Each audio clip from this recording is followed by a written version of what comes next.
Hello friends, welcome to my channel. तर आजच्या व्हिडिओमध्ये आपण पॉवर फॅक्टर म्हणजे काय आणि पॉवर फॅक्टर आपण कसं कॅल्क्युलेट करतो हे डिटेलमध्ये बघणार आहे. सो जर तुम्ही कोणत्याही इंटरव्ह्यूची प्रिपरेशन करत असाल किंवा कोणती एक्झाम देणार असाल तर हा व्हिडिओ नक्कीच तुमचं प्रिपरेशन बूस्ट करेल अशी मला खात्री आहे. सो प्लीज हा व्हिडिओ शेवटपर्यंत नक्की पहा आणि जर व्हिडिओ आवडला तर लाईक, शेअर आणि सबस्क्राईब करा.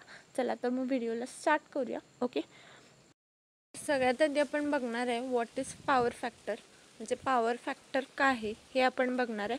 ओके, तर power factor tells us how much power is really being used for work and how much power is being used for secondary processes.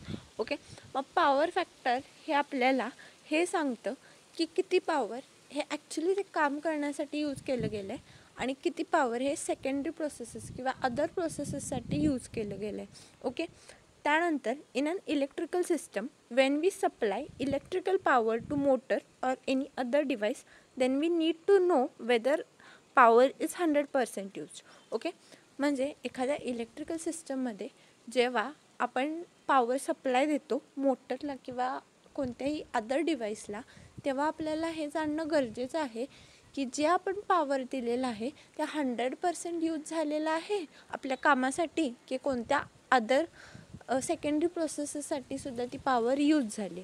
Okay, in case of motor active power is being use to rotate the rotor of motor and reactive power is use to create the rotating magnetic field in motor. Okay, म्हणजे मोटरच्या केसमध्ये जर आपण consider केलं तर तिथे active power ही मोटरचा rotor rotate करण्यासाठी यूज केली जाते आणि रिॲक्टिव्ह पॉवर ही त्या मोटरमध्ये रोटेटिंग मॅग्नेटिक फील्ड किंवा RMF क्रिएट करण्यासाठी यूज केली जाते. ओके, यानंतर active power means we really use it for work. The unit of active power is KW. Okay, active power एक अशी पॉवर आहे जी आपण ॲक्च्युली ते काम करण्यासाठी यूज करतो. ओके, त्याचे युनिट आहे KW. त्यानंतर reactive power means we don't directly use it for work. The unit of reactive power is KVAR. Okay, मग रिॲक्टिव्ह पॉवर ही अशी पॉवर आहे जे आपण ॲक्च्युली ते काम करण्यासाठी यूज करत नाही पण कोणत्याही सेकंडरी प्रोसेससाठी आपण ते यूज करतो. आता जसं आपण मोटरमध्ये बघितलं की ॲक्टिव्ह पॉवर ही त्या मोटरच्या रोटरला रोटेट करण्याचं काम करतं, म्हणजे इथे ते प्रायमरी काम करत असतं. आणि रिॲक्टिव्ह पॉवर ही त्या मोटरमध्ये रोटेटिंग मॅग्नेटिक फील्ड क्रिएट करण्याचं काम करतं, म्हणजे तिथं ते सेकंडरी वर्क करत असतं. ओके, सो इथं तुम्हाला ॲक्टिव्ह पॉवर आणि रिॲक्टिव्ह पॉवरमधला डिफरन्स समजला असेल. ओके, त्याचे युनिट्ससुद्धा समजले असतील. त्यानंतर apparent power means total power that is supplied to motor or any other device. The unit of apparent power is KVA. Okay, मग ॲपरंट पॉवर म्हणजे टोटल पॉवर जी की आपण आधी मोटरला किंवा अदर डिवाइसला देतो सप्लाय म्हणून. ओके, म्हणजे apparent power is equal to active power plus reactive power. Okay, यानंतर आपण ॲक्टिव्ह पॉवरलाच रिअल पॉवर और मेन पॉवर असं सुद्धा म्हणतो. त्यानंतर रिॲक्टिव्ह पॉवरला आपण सेकंडरी पॉवर असं सुद्धा म्हणतो आणि ॲपरंट पॉवरला आपण टोटल पॉवर असं सुद्धा म्हणतो. ओके, यानंतर आपण बघणार आहे how to calculate power factor.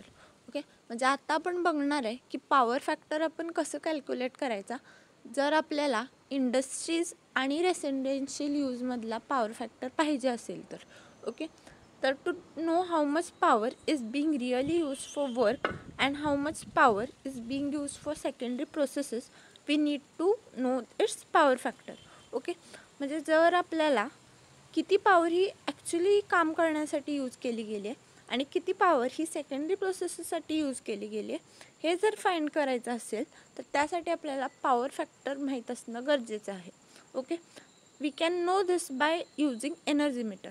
Okay, मग घरामध्ये किंवा इंडस्ट्रीजमध्ये जे काही एनर्जी मीटर्स लावलेले असतात त्या एनर्जी मीटर्सचा यूज करून आपण एनर्जी कन्झप्शन किंवा पॉवर किती कन्झ्युम झाली हे आपण फाइंड आउट करू शकतो. Okay, in an energy meter we can see 2 types of powers, KW and KVA. Okay, म्हणजे एनर्जी पॉवर जर तुम्ही बघितलं तर त्याच्यात तुम्हाला 2 पॉवर्स दिसतील त्या बोर्डवरती. एक म्हणजे KW आणि दुसरं म्हणजे KVA. ओके, मग KW means active power and KVA means apparent power. तर याआधीसुद्धा आपण बघितलं आहे की ॲक्टिव्ह पॉवरचं युनिट आहे KW आणि ॲपरंट पॉवरचं युनिट आहे KVA. ओके, तर हे दोन पॉवर तिथे तुम्हाला बघायला मिळतील. ओके, यानंतर power factor is equal to KW upon KVA. Okay, मग पॉवर फॅक्टरचा फॉर्म्युला काय आहे, आपण ते कसं कॅल्क्युलेट करतो तर बघा, power factor is equal to KW upon KVA. मग KW म्हणजेच ॲक्टिव्ह पॉवर किंवा रिअल पॉवर आणि KVA म्हणजेच ॲपरंट किंवा टोटल पॉवर. ओके, मग हे आहे पॉवर फॅक्टर किंवा PFचा फॉर्म्युला. हे आपण असं कॅल्क्युलेट करतो इंडस्ट्रियल किंवा रेसिडेन्शियल यूजसाठी. ओके, त्यानंतर वन और unity power factor is considered as a most efficient power factor. Okay, म्हणजे सगळ्यात चांगलं किंवा सगळ्यात एफिशियंट असं जर कोणतं पॉवर फॅक्टर असेल तर ते 1 आहे, किंवा ज्यालाच आपण युनिटी पॉवर फॅक्टर UPF असं सुद्धा म्हणतो. तर असं का, तर याच्यात आपण जेवढी काही पॉवर देणार आहे किंवा जेवढं काही सप्लाय त्याला देणार आहे ते सगळं ते वर्क परफॉर्म करण्यासाठी यूज केलं जाणार आहे आणि कोणतीही पॉवर तिथं वेस्ट होणार नाही आहे. सो इथं active power is equal to apparent power. So त्याचा पॉवर फॅक्टर हा 1 येणार आहे. सो ही मोस्ट एफिशियंट पॉवर फॅक्टर असणार आहे, ज्याच्यात की 0 एनर्जी लॉसेस असतात. सगळी पॉवर ही त्या वर्क परफॉर्म करण्यासाठी यूज केली जाणार आहे. Okay, as power factor goes on decreasing from 1 it becomes poor power factor. Okay, so practically जर आपण बघायला गेलं तर काही केसेसमध्ये पॉवर फॅक्टर हे 1च असं नसतं, तर 0.9 असू शकतं, 0.8 असू शकतं, 0.7 असू शकतं, 0.6 असू शकतं. ओके, तर जसं जसं 1पासनं ते पॉवर फॅक्टर डिक्रीज होत जातं तसं त्याची क्वालिटी ही पुअर होत जाते, म्हणजेच त्याला आपण पुअर पॉवर फॅक्टर असं सुद्धा म्हणतो. Okay, to increase the power factor we use capacitors. म्हणजे पुअर पॉवर फॅक्टरची जी काही कपॅसिटी आहे ती इन्क्रीज करण्यासाठी किंवा 1च्या आसपास आणण्यासाठी आपण कपॅसिटर्सचा यूज करतो त्या सिस्टममध्ये.